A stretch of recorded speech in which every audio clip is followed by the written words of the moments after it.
Masih lanjut soal saham, saudara. Kini kita akan update pembukaan pasar saham. Jurnalis Kompas TV Diana Valencia dan juru kamera Aufa Farid sudah ada di Bursa Efek Indonesia. Diana, ini hari pertama PSBB akhirnya diberlakukan lagi. Bagaimana respon pasar?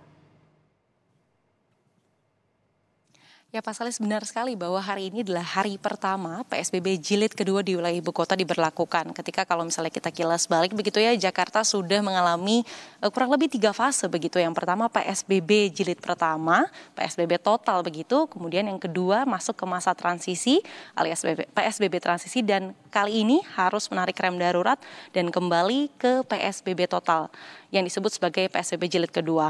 Nah, tentu ini menjadi salah satu sentimen yang dominan begitu untuk mempengaruhi perdagangan IHSG ataupun indeks harga saham gabungan pada hari ini.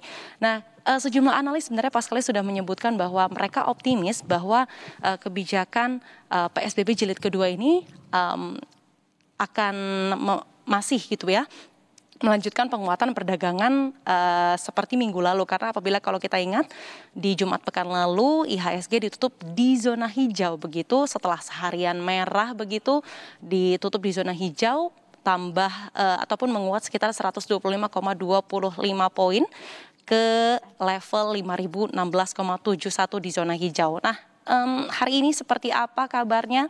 Kita akan lihat langsung. Paskalis, juru kamera saya Aufa Farid akan menunjukkan kepada Anda hari ini seperti apa. Nah, ternyata prediksi sejumlah analis ini cukup tepat ataupun presisi begitu, karena rupiah, maksud kami IHSG dibuka di zona hijau, naik sekitar 80 poin ke level 5.097.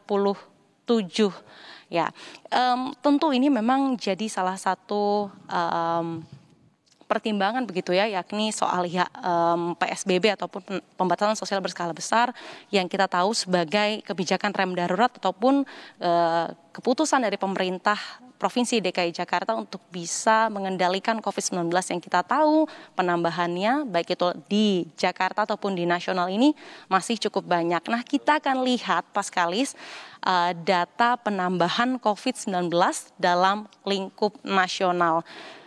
Kasus terkonfirmasi per 13 September 2020 itu ada di 1.382 kasus, yang artinya bertambah sekitar 3.626 kasus dibanding hari sebelumnya. Kemudian kalau soal kasus yang sembuh ataupun orang yang sembuh itu ada di angka 155.010 kasus.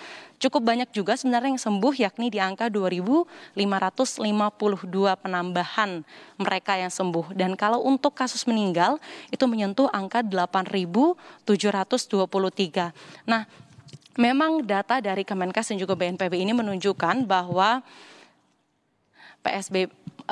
memang data dari Kemenkes dan juga BNPB ini menunjukkan bahwa meskipun angka yang sembuh ini cukup banyak Paskalis, tapi masih ada penambahan kasus setiap harinya. Ini artinya dibutuhkan kebijakan ataupun pengendalian yang tepat dari pemerintah supaya bisa menenangkan ataupun menjaga ketenangan para pelaku pasar. Dan sebenarnya di PSBB jilid kedua ini ada sejumlah perbedaan tentunya dengan PSBB transisi. Ada perkantoran yang diperbolehkan buka, yakni ada 11 industri yang diperbolehkan buka 50% saja begitu kapasitasnya, tentu dengan menaati protokol kesehatan. Apa saja industrinya kita akan lihat bersama, yakni dari industri di bidang kesehatan, bahan pangan, kemudian energi, komunikasi dan IT, kemudian di bidang keuangan, perhotelan, konstruksi, industri strategis, kemudian pelayanan dasar dan objek vital nasional, kemudian kebutuhan dasar dan juga logistik. Dan untuk mereka ataupun para pelaku industri yang di luar 11 industri ini akan diperbolehkan buka, tapi hanya 25% dari kapasitas normal, dan tentunya apabila masuk ataupun work from office begitu harus tetap menaati protokol kesehatan.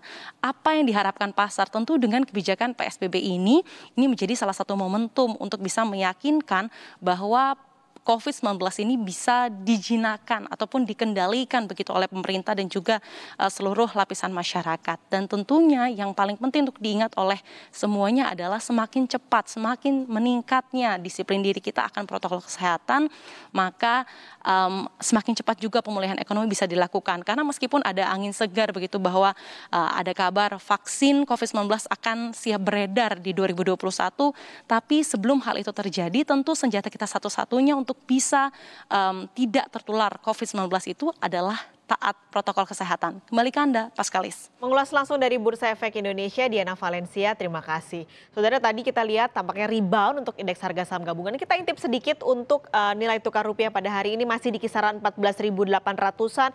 Pekan ini ada dua yang ditunggu, saudara. Di tanggal 15-16 September akan ada rapat Bank Sentral Amerika Serikat yang kemungkinannya suku bunga akan tetap di level 0 sampai 0,25%. Sementara di Indonesia yang dinanti adalah rapat Dewan Gubernur. Bagaimana hasilnya? Ini yang ada dua kubu nih, kemungkinan apakah Bank Indonesia tetap di angka 4% atau mungkinkah BI akan menurunkan suku bunga. Apalagi kita sudah 2 bulan berturut-turut angkanya deflasi. Nah, kita tunggu rapat Dewan Gubernur di tanggal 16 sampai 17 September.